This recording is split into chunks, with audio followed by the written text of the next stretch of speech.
One of my biggest guiding principles is what I call grit. I never give up, for my clients especially, even if they kind of give up on a topic, or sometimes they even give up on me, I would never give up on them. So grit for me means being in it for the long run, being there when you're needed, knowing that success is not an overnight story. It's the sum of all the work that you put into what you love. And this is probably one of my biggest guiding principles. And number two being, I call it eye-level partnership. For me, it is super important, and it comes from overcoming my ego issues. I know that if I approach everyone around me on eye level, everyone else will look at me in the same way. So if people don't look at you in the same way, if you approach them on eye level, it says more about them than it says about you. Therefore, eye level partnerships are super important for me, because it puts you next to each other into a car and you go down a route together, rather than someone being your kind of puppet master, using you for their purposes and not looking at what you need. So creating those win-win situations based on eye-level partnerships, this is not something that is important to me in business only. It's also important for me in my private life, how I approach personal relationships or relationships with other people in general. And it has served me very, very well from the time that I understood that I'm not better than anyone and no one is better than me. We all have different characteristics and strengths. And if we learn how to combine those, we are in it for the long run and for success. Heroes are an inspiring group of people. Every one of them, from the larger-than-life comic book heroes you see on the big silver screen, to everyday heroes that let us live the privileged lives we do. Every hero has a story to tell. From the doctor saving lives at your local hospital, to the war veteran down the street who risked his life for our freedom, to the police officers and the firefighters who risked their safety to ensure ours. Every hero is special and every story worth telling. But there is one class of heroes that I think is often ignored: the entrepreneur, the creator, the producer. The ones who look at the problems in this world and think to themselves, you know what, I can fix that. I can help people. I can make a difference. Then they go out and do exactly that by creating a new product or introducing a new service. Some go on to change the world. Others make a world of difference to their customers. Welcome to The Hero Show. Join us as we pull back the masks on the world's finest heropreneurs and learn the secrets to their powers, their success, and their influence, so you can use those secrets to attract more sales, make more money, and experience more freedom in your business. I'm your host, Richard Matthews, and we are on in 3, 2, 1. Hello and welcome back to the show. My name is Richard Matthews. I have the pleasure of having Alex Brueckmann on the line today. Alex, are you there? Yes, I'm here. Hi, Richard. Awesome. Where are you calling in from today? I'm calling in from Maple Ridge, a beautiful city just half an hour outside of Vancouver in beautiful British Columbia, Canada.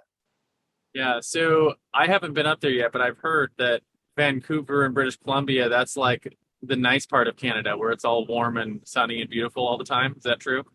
I have to balance my answer here, because as a permanent resident, I'm not a Canadian citizen, so I'd rather not mess with the rest of the country.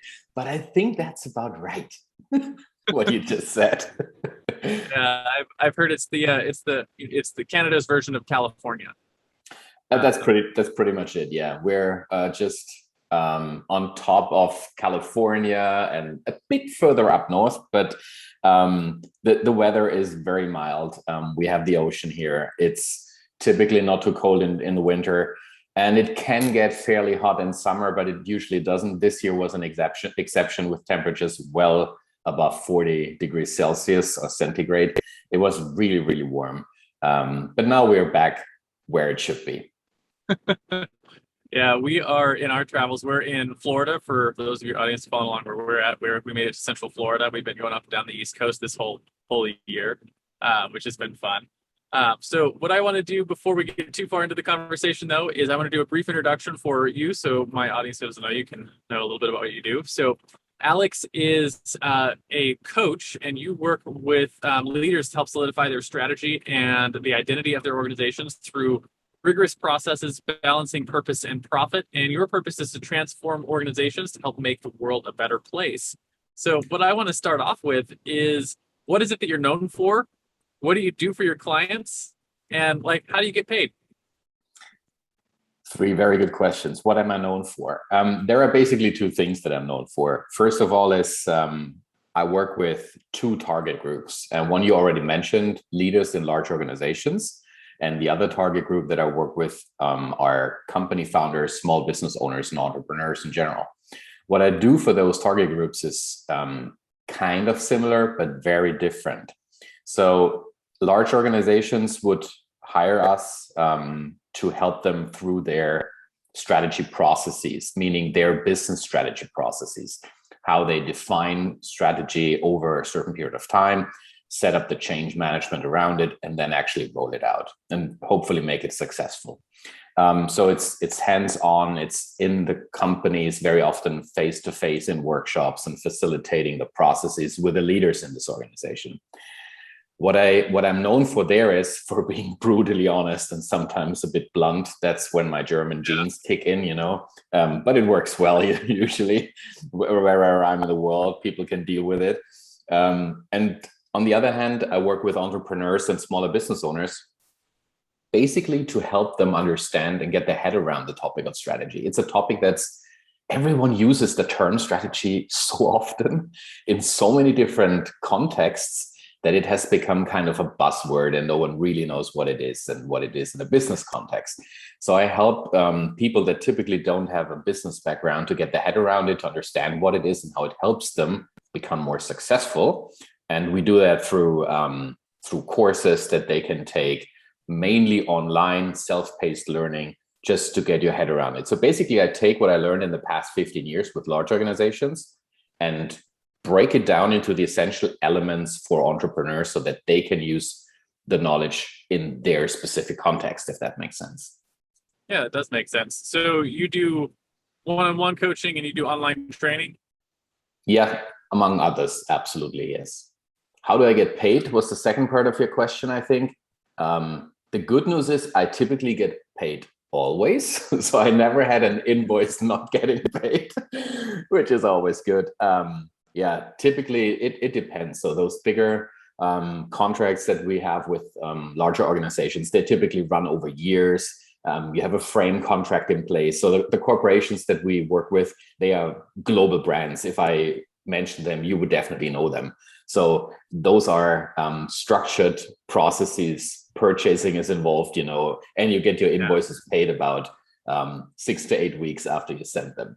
Typically in the business that I do with my entrepreneurs and smaller clients, it's a completely different dynamic. When you sign up for an online course, you can just use your credit card to pay, you know, it's a completely different ballgame.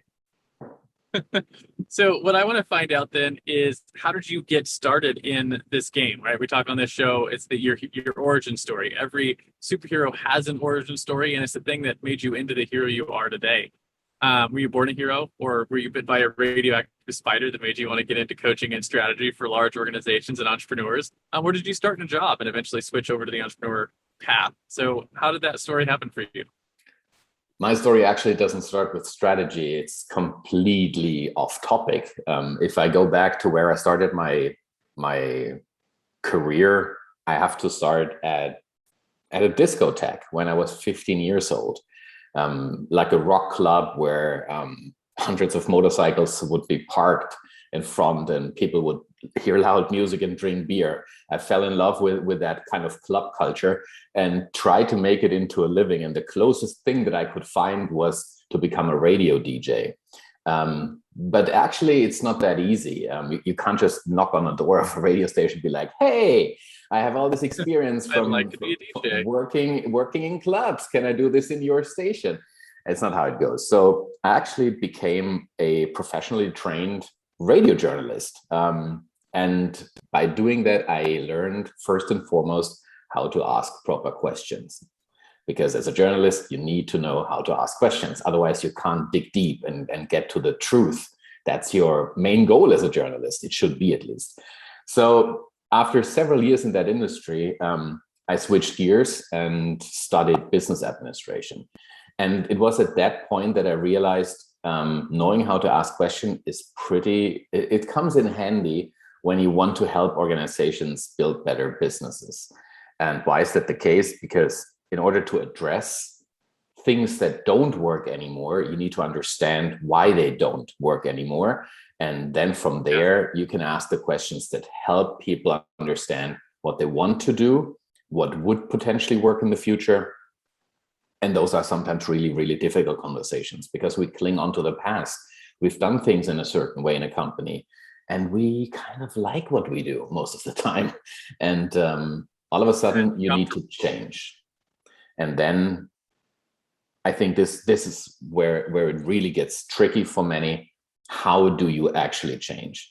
And since we're talking superhero, I think this is probably my personal superpower, is to bring truth to leadership teams, to entrepreneurs, to help them face the truth, to help them face the facts, and then through questioning processes, help them understand where they want to go from there.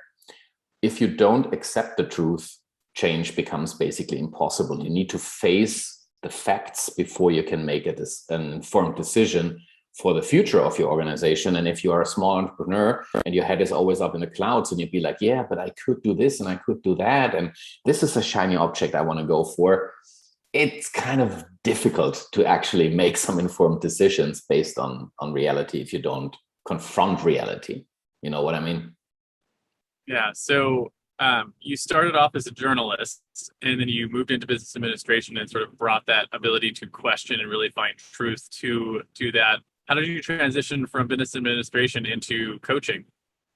That's a really good question. When I first started out after university, you have to earn your stripes. So I became an executive assistant of a CEO in a large corporation, one of the 10 biggest media corporations in the world. They had back then a large printing organization. So large volume gravure printing. They printed those mail order catalogs and magazines that we would read. And Richard, do you remember when you read a magazine holding it in your hand or ordered from a mail order catalog, a physical mail order catalog the last time? Yeah. You probably don't, right? You don't remember that because it's so long ago. I have ordered something, but I was a kid. Yeah, see? That's the point. So the world had completely changed, and no one actually needed those mail order catalogs and magazines to that degree anymore. So the company really had to change and had to find a new strategy. And during that time, the leadership team that I supported as a strategy manager now also worked with some external facilitators and external companies. They worked with the McKinseys, with A.T. Kearneys, all those big consulting firms. And there were also some executive coaches involved that helped the executive team through the process, let's say, more from a human perspective than from a business perspective. And I observed how this executive coach worked. I was lucky enough that my boss back then actually opened the door for me and said, if you want to work with this coach as well, be my guest. You can certainly learn something in the process. So I did that. And this was when I first got in touch with executive coaching as a tool to work through issues. Years later, I had transitioned into a different job. I was not working for this corporation anymore, but actually was a strategy consultant myself, external consultant. We met again because we were always joking, like, at some point in time when I'm not working for your biggest client anymore, let's talk business and maybe we can do something together. And we actually did. We met, we played a round of golf, and we figured that I should join his company. Back then, this was a one-man show. He was the founder. He had one big client, and it sounded all exciting. So we joined forces. I joined the company, and in that process also went through an executive coach education and learned how to facilitate strategy processes, less from a consulting perspective, but more from a perspective to bring out the best knowledge that's in the company and help them reframe it. And this is when I realized how important those questioning skills were that I learned early as a journalist, and now combining it with years of experience in the strategy area. all of a sudden became something unique that my clients really valued, and that helped them to get to the results that they wanted, which was interesting because it was never my plan in the first place. It's not that you sit on your desk and scribble it down and be like, yeah, that's what I want to do, because it's a unique combination of characteristics and capabilities that I have. You find out by accident, kind of. At least I did. That's awesome. So, so you moved into starting your career.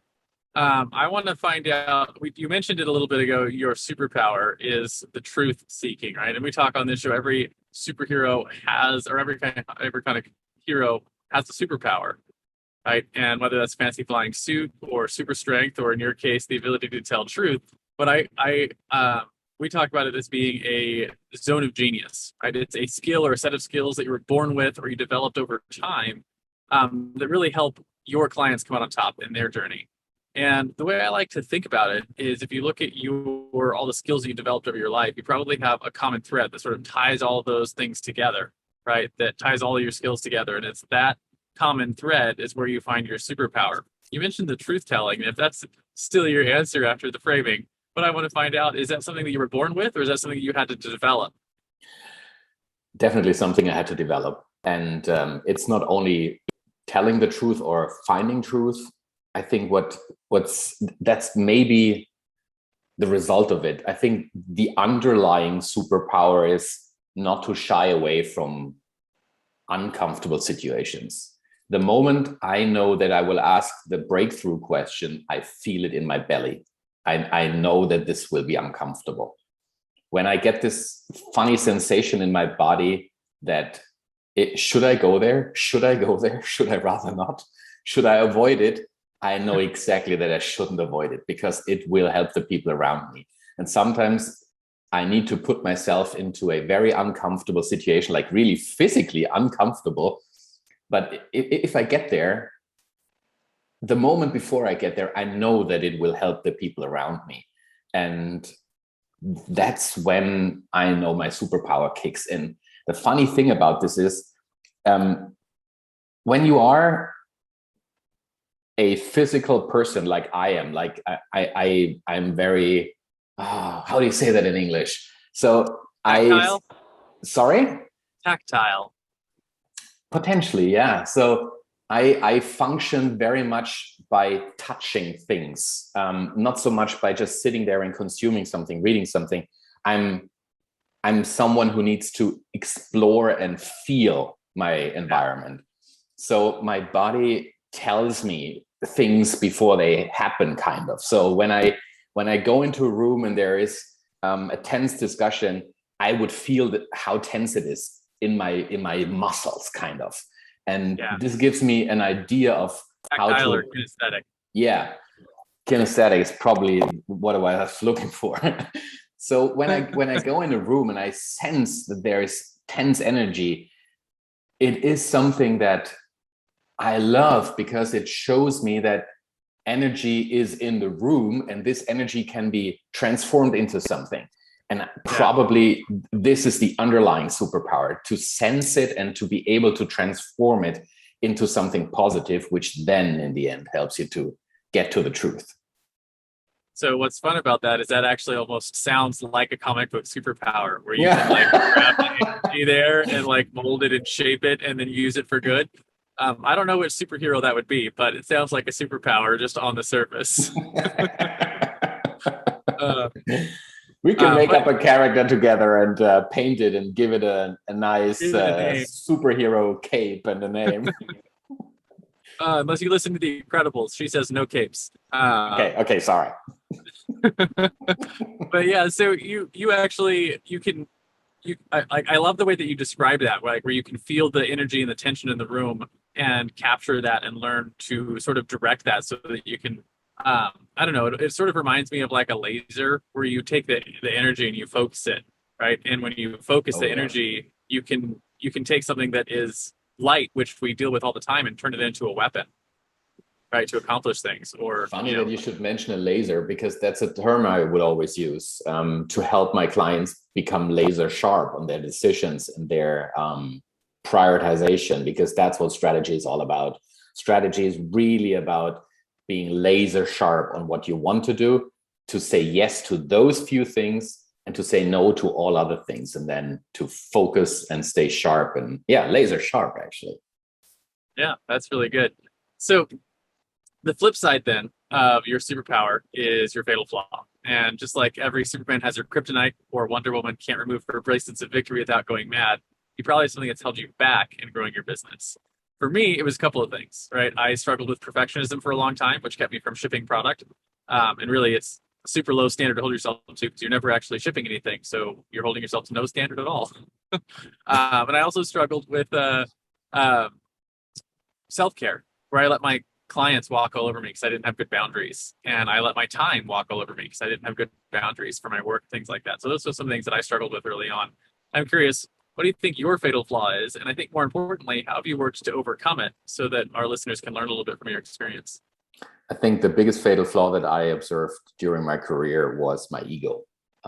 I struggled with people that were questioning my authority for a long time, that didn't see my worth, and that kind of played on this weakness. It was easy to spot and therefore easy to trigger. So I really had to work hard on overcoming those ego patterns and those underlying assumptions that I discovered thanks to working with a coach, by the way. And it really helped me to understand my self-worth, irregardless of how worthy other people thought my work would be. So I took a lot of pride in my education and in the experience that I gathered over time in large corporations as a management consultant, and later as a strategy coach and facilitator.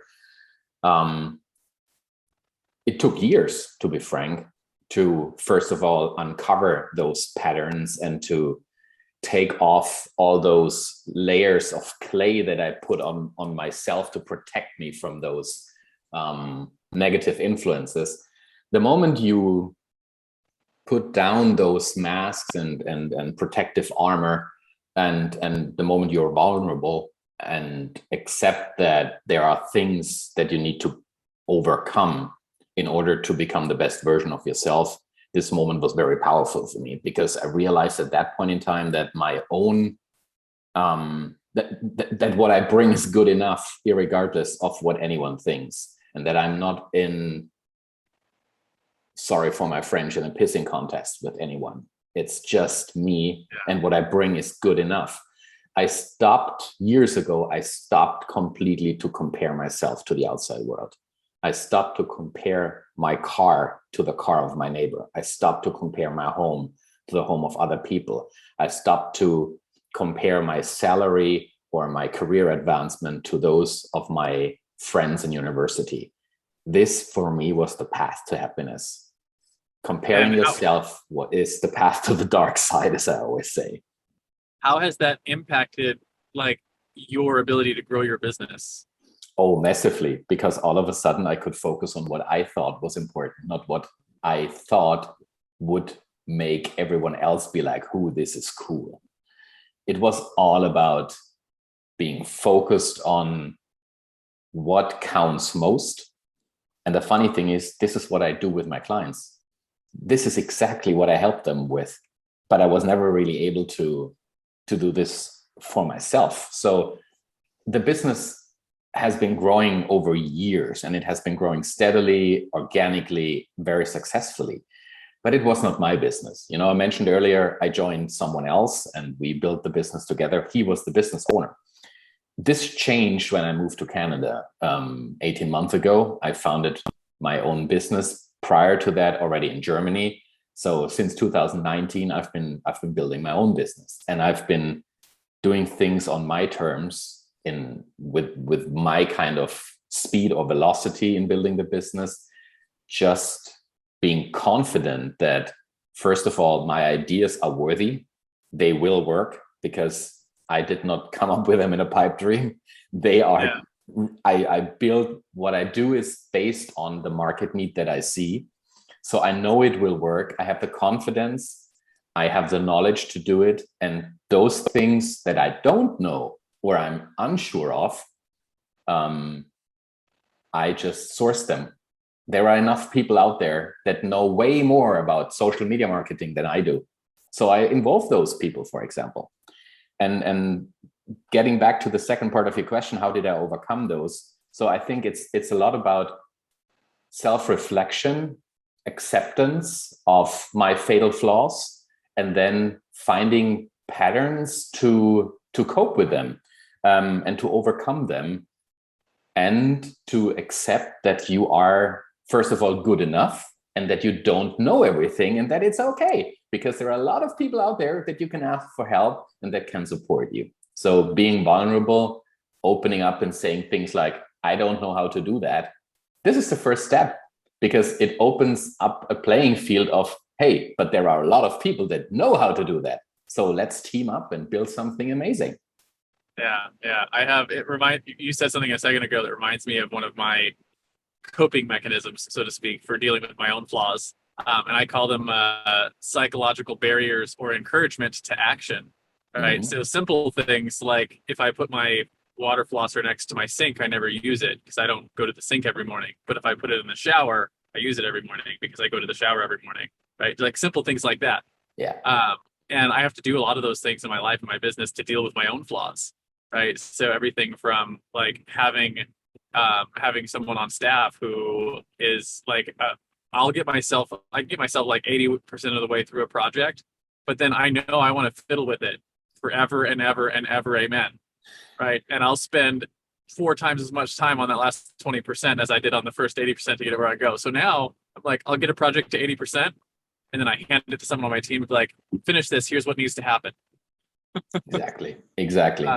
Because it's my own flaw of wanting everything to be exactly perfect in the way that I want it to be, and I know I'm never going to get there, so I just have to take it off my plate, put it on someone else's who doesn't suffer from my my negative conditions. Absolutely.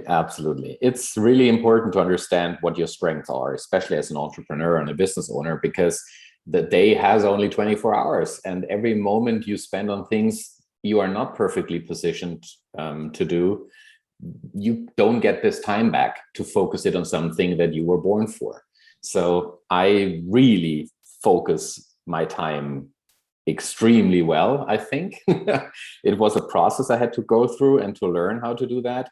But it helps you incredibly to get things done and to focus on what matters most and what brings the most value to your clients and to your business.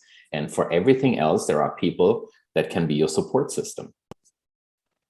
Yeah, that's awesome. So I want to switch gears a little bit and talk about your common enemy, right? So your common enemy is, every superhero has their arch nemesis. It's the thing they constantly have to fight against in their world. In the world of business, it takes on a lot of forms, but we generally put it in the context of your clients, right? And it's a mindset or it's a flaw that they have when they hire you that you're constantly having to fight against, so you can actually get them the result they hired you for. And if you had a magic wand and you could just bop them on the head as soon as they sign on the dotted line, and you didn't have to fight that enemy anymore, what would you say your arch nemesis is? There are maybe 2. The first one that comes to mind is when people hire you and don't get out of the way. They hire you for something. They know they need you for something, but then they don't get out of the way. It's the project manager on the client side that is a perfectionist, for example, and wants everything to be their way and perfect. If you want to have everything your way, don't hire an external facilitator or consultant, because you hire them to help you. In order for us to be able to help you, you need to step out of the way. You need to give us the freedom to bring our knowledge and expertise to the table. That's probably number 1. So you need to, most of the time, we first need to educate our clients on how to get out of the way and to trust us. So we need to build that trust first, which is funny because most of the time they hire us based on years of experience on working with us in different contexts, but it's still there. It's not a bad thing to regain your client's trust over and over again, don't get me wrong, but it's something that can sometimes slow the process down if they just got out of their way. It could be so much faster. And the second one is probably for new clients, especially, to help them understand what we do and what we don't do. As a strategy facilitator, I help you uncover the knowledge in your organization, and I guide you through a proven process that will bring you to the best possible result. I am not a consultant. I don't tell you what you should do. This is the biggest difference of a coach and a consultant. A consultant tells you what they think is the best for your business. A strategy facilitator or a coach helps you uncover this truth for yourself. The result is extremely different. As a consultant, if I tell you what to do, it's my piece of work. It's not yours. And therefore, ownership and fighting for it will be different than if I have helped you discover what you want to do and thereby help you design your own strategy. You will own this, you will defend it, you will fight for it. This is completely different. And as soon as people understand that, the magic happens because they are fully invested. They are not reliant on some external McKinsey company or someone else that gives them a 350-page PowerPoint deck, kind of, that's your new strategy, now go for it. I've been there. I've seen that. I completely understand that. I like the concept of getting the owner to own their strategy and be something that is from them. And so I'm curious, when do you see the difference, like the need for a consultant to come in and fill in knowledge gaps versus having a coach who can help bring the knowledge that's there to the forefront? That's a great question. It's actually an important part that I cover in my new book that will come out early next year. It's basically just a side note, but based on this experience, and your question already goes there, based on this experience, I wrote this into the book. When do you need a facilitator? When do you need a consultant? And the biggest selling point for a consultant is, in fact, knowledge and availability. Consultants are available on a very short notice. You can ramp them up kind of as additional workforce in a very short notice. And they bring, most of the time, an incredible cross-industry knowledge about a certain topic that you not necessarily have. So when you need knowledge and you need it fast, hire consultants. Me, as a strategy facilitator, I would actually even tell you at some points in the process, you should potentially think about getting a consultant in for this piece or that piece. So I'm kind of the enabler for that. What the biggest difference is, and that's when you bring in a facilitator or a strategy coach, is when you are per se very knowledgeable in your industry, but you are not that experienced in the process, how to distill knowledge, how to avoid certain pitfalls on the way. As a facilitator, I'm responsible for holding a safe space for my clients, to guide them through a process that I've been through many times, and therefore know where in the process there are pitfalls here and there, and I can help them avoid them by telling them 3 steps ahead already. We can do it that way. Just be aware that this will lead to X, Y, and Z in 2 months' time. So I can help them navigate those unknown waters, kind of like someone telling the captain, you better hold on to the steering wheel in this or that way right now. But I'm not telling them what to do strategy-wise, content-wise, because I'm not the industry expert. So if you want knowledge in a certain area, a consultant is your go-to person. If you want someone to help you through a process, a strategy facilitator or coach would be your go-to person. Yeah, makes a lot of sense. So I'm going to talk then about the flip side of your common enemy, right? So if your common enemy is what you fight against, then your driving force is what you fight for, right? So just like Spider-Man fights to save New York, or Batman fights to save Gotham, or Google fights to index and categorize all the world's information, you have a mission. What is it that you fight for in your company? For me, something that drives me, that is super important for me is, and you mentioned it in the beginning, it sounds grand and aspirational. It's to help companies build better businesses, to make the world a better place. I am very environmentally conscious. I'm a very conscious consumer. And I want companies to recognize and live up to their responsibility as corporate citizens. And what I mean by that is the clients, especially the corporate clients that I work with, most of them are organizations with close to 100,000 employees or even larger. The buying power, the purchasing power, the power in the supply chain that they have, the people that they impact up and downstream in their supply chain is massive. If you take a company that has 100,000 employees, those 100,000 employees have families. Those families live in neighborhoods, they live in communities. And if you as a company can help your people make educated decisions, both from a human standpoint, from a social standpoint, from an environmental standpoint, your reach as an organization is way bigger than just the people that work for you. So I really hope that through my work, I can help organizations build strategies that are not just focused on profit, but also on bringing their purpose to life. And what I mean by that is, purpose for me is the issue out there in the world that you as an entrepreneur or as a company are uniquely positioned to address and ideally to solve. And this is not making money. This is something bigger than that. This is, for example, one of my clients, their purpose statement is doing now what patients need next. They are in the diagnostics and pharma game. They try to find, they were the first ones that came up with a COVID rapid test, for example.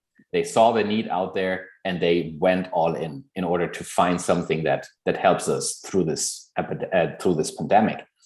And if you can merge profit and purpose, then you become something more than just an engine that helps your shareholders make money, that helps your employees to have job security. All those things are important, but they are not what we need. We need more purpose in this world.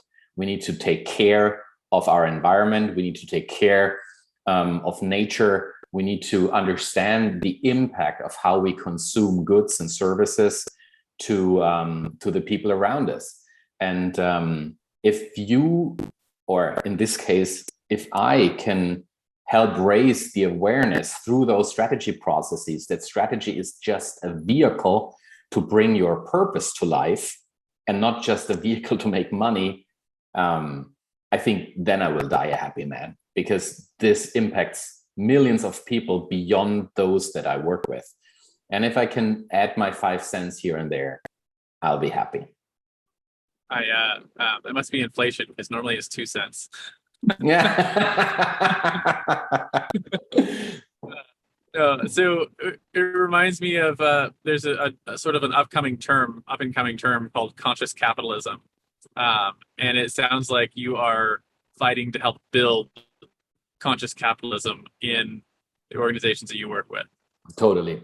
For me, this I recently completed a course that I totally recommend, Harvard Business School course called Sustainable Business Strategy. And the core term in this course was helping organizations do good while also doing well. And for me, that encapsulates the topic of conscious capitalism or shareholder capitalism, not addressing just stakeholder capitalism, not addressing just the shareholders, but actually addressing the needs of all major stakeholder groups. And the public, for example, is a stakeholder group for companies like Google, Facebook, and so on. They are so large, they have such a large impact. They cannot simply work to maximize profits. They impact each and every one of us through their work. So conscious capitalism is something that is really, really important for us to avoid, that we just burn out this planet and use the resources that are there in a way that the next generation finds this planet in a state that is just beyond the point of no return, if you know what I mean. Yeah, absolutely. It's a good mission to fight for. So I want to talk then a little about some practical things, right? I talked about the hero's tool belt, and every superhero has their gadget belt with batarangs or web slingers or magical hammer they can spin and fly with, right? So I'm going to talk about the top one, maybe two tools you couldn't live without in your business. Could be anything from your notepad to your calendar to your something you use for product delivery, something you think is essential to getting your job done every day. If you know how companies typically hire us facilitators, you would picture them standing in front of a flip chart with one of those big fat pens in their hands where we write on the flip charts or the whiteboards. So I would say this is definitely the first one I need in my magic belt. And the second one is probably more invisible. And it's kind of if you want the magic wand that helps me navigate those difficult conversations that I often have with executive teams in strategy processes, it's something more subtle, something less visible, and it probably ties back to my superpower of going to where it hurts and to molding the energy in the room. I think this is definitely one of the gadgets that I want to have in my belt. is to be able to understand that energy and really, I don't know, be able to capture it, move it, and work with it. Absolutely. Cool. And now, a quick word from our show's sponsor. Hey there, fellow podcaster. Having a weekly audio and video show on all the major online networks that builds your brand, creates fame, and drives sales for your business doesn't have to be hard. I know it feels that way because you've tried managing your show internally and realize how resource intensive it can be. You felt the pain of pouring 8 to 10 hours of work into just getting 1 hour of content published and promoted all over the place. You see the drain on your resources, but you do it anyways because you know how powerful it is. Heck, you've probably even tried some of those automated solutions and ended up with stuff that makes your brand look cheesy and cheap. That's not helping grow your business. Don't give up though. The struggle ends now. Introducing Push Button Podcasts, a done-for-you service that will help you get your show out every single week without you lifting a finger after you've pushed that stop record button. We handle everything else: uploading, editing, transcribing, writing, research, graphics, publication, and promotion, all done by real humans who know, understand, and care about your brand almost as much as you do.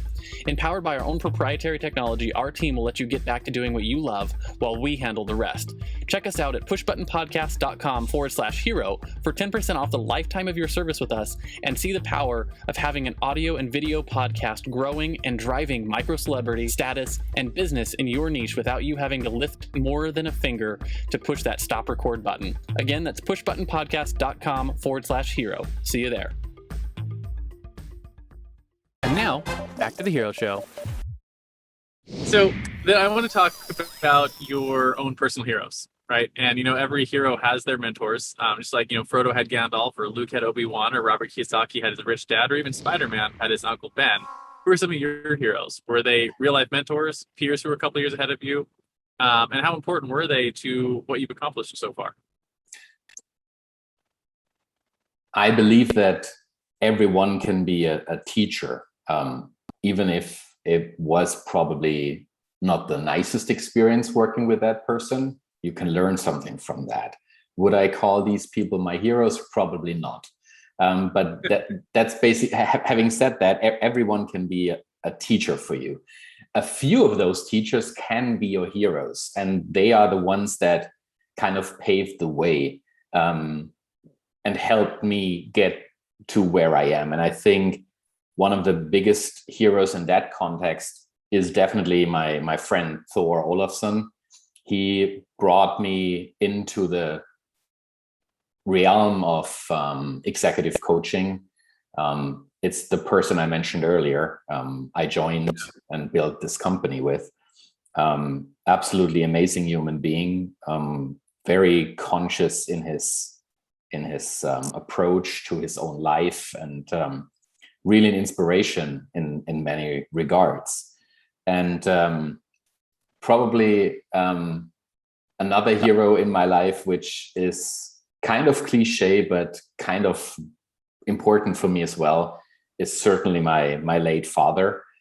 He was someone that would always encourage me to do things. So rather than saying, this is not going to work, or have you thought about this and that, he would just be there and cheer me on and tell me that I should go for it if I really want to do it, and learn from it on the way. And this kind of mindset is something that not only helped me to grow my former business and my business now, it also helped me to become more curious and more of an explorer of life in general, because it opened up the curiosity for me to be like, what's behind this door? I wonder if I could. Should I? What would my father say? Yeah, just open the door. And that's what I've been doing for a long time now. So definitely my father is in what he conveyed and what he lived, and how he encouraged us to be curious and be explorers. That's for sure my biggest hero. Yeah, I love that. I love that. My dad was the same way. He pushed me to do a lot of things. And even though, like, he'll tell you today he doesn't understand the work that I do, or how I get paid or any of those things, he's like, I'm proud of you for the work you do, because you followed your path, which is what he wanted for us. So Yes. I have a similar story from my dad. But it's always fun to hear other people's like who their heroes were, because it's very rarely like big fancy names, right? It's the everyday people in your lives, your dad, your uncle, your teacher, someone who saw something in you and pushed you to be your best. Yeah, and in that context, now that you say it, they saw something in you, I probably want to mention my ex-wife as well. She was someone who very early realized that there is a potential in me that I didn't see myself. And she helped me uncover it with her patience and unique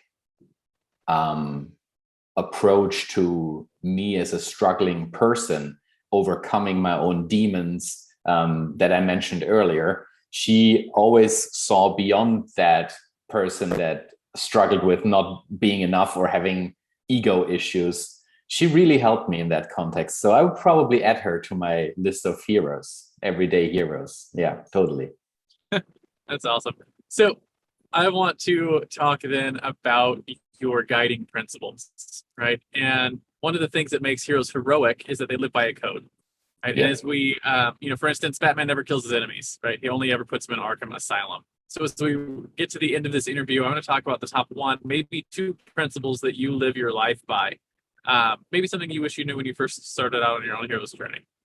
I think one of my biggest guiding principles is what I call grit. I never give up, for my clients especially, even if they kind of give up on a topic, or sometimes they even give up on me, I would never give up on them.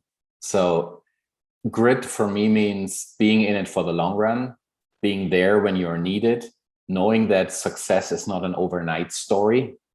It's the sum of all the work that you put into what you love. And this is probably one of my biggest guiding principles. And number two being, I call it eye-level partnership. For me, it is super important, and it comes from overcoming my ego issues. I know that if I approach everyone around me on eye level, everyone else will look at me in the same way. So if people don't look at you in the same way, if you approach them on eye level, it says more about them than it says about you.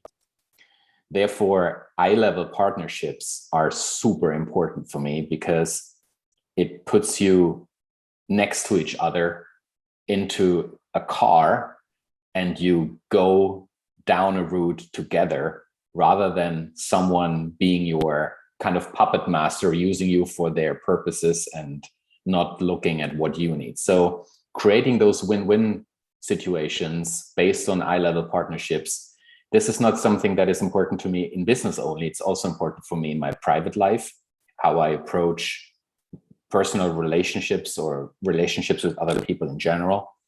And it has served me very, very well from the time that I understood that I'm not better than anyone and no one is better than me. We all have different characteristics and strengths. And if we learn how to combine those, we are in it for the long run and for success. Yeah, I like that. I like the idea, the metaphor of the eye-level partnerships, right? Because it's saying you're not looking up to someone and they're not looking down on you, or the other way around. And it reminds me of something I learned in college, because I took Greek in college, and one of my favorite words in Greek was the word fellowship. And we have all sorts of pictures of what fellowship means in English, but the original Greek word was used to describe the people who were rowing the slave ships, right? So if you had all the people that are sitting in the row and they have like 4 or 5 people on each one of the oars, and when they would row together, they were considered to be in fellowship, right? Because they were all working together towards a common goal, which is moving the ship forward. And I always liked that metaphor of what the word fellowship actually means, is to be working together towards the common goal with someone else. Right? Yeah, that's beautiful. Yeah.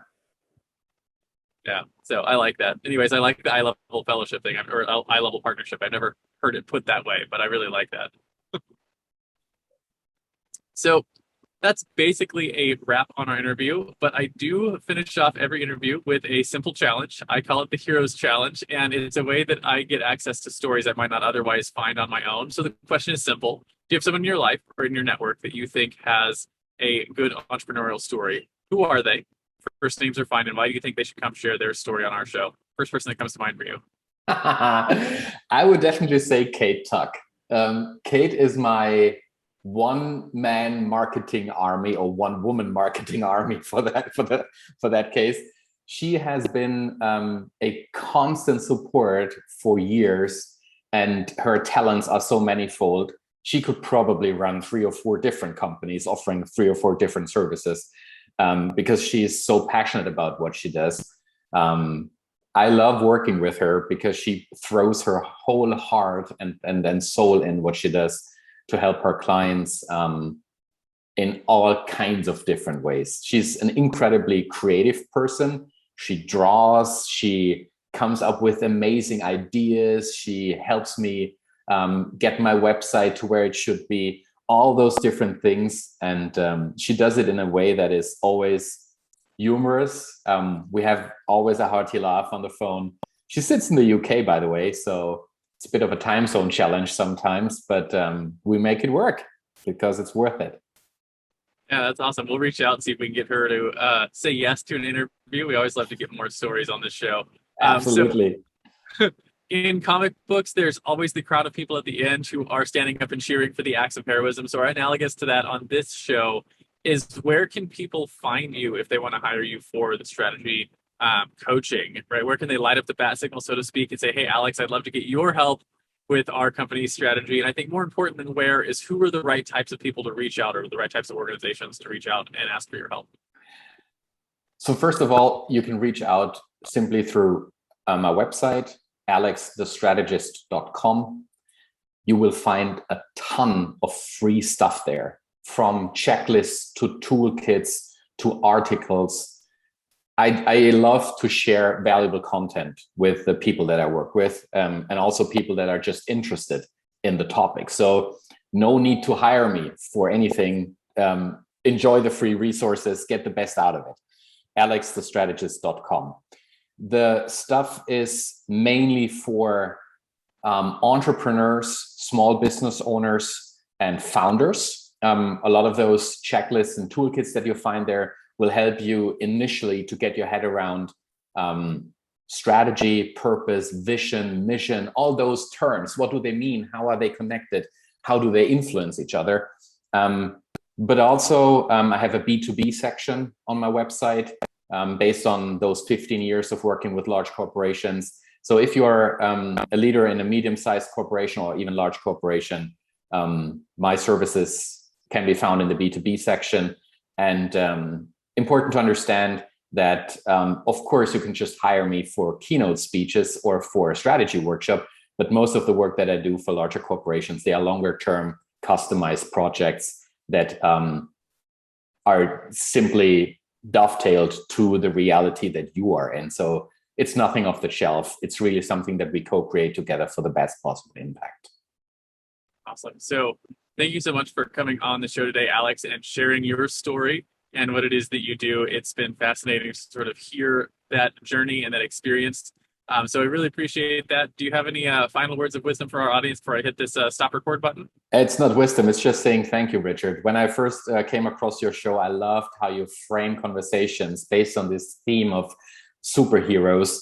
It's just amazing how you are able to, whatever person you talk to, how you are able to frame it in this superhero context. And it makes so much sense because there are, and I wouldn't consider myself a superhero, but there are so many real superheroes out there that should be guests on your show. And I really very much appreciate all the work that you do. Thank you so much. Well, thank you for having me or for saying that. And one of the things that I built the show around is this whole idea that we have this sort of cultural misconception, especially in America. I'm not sure how it is in other cultures, but especially in America, that entrepreneurs are the villains.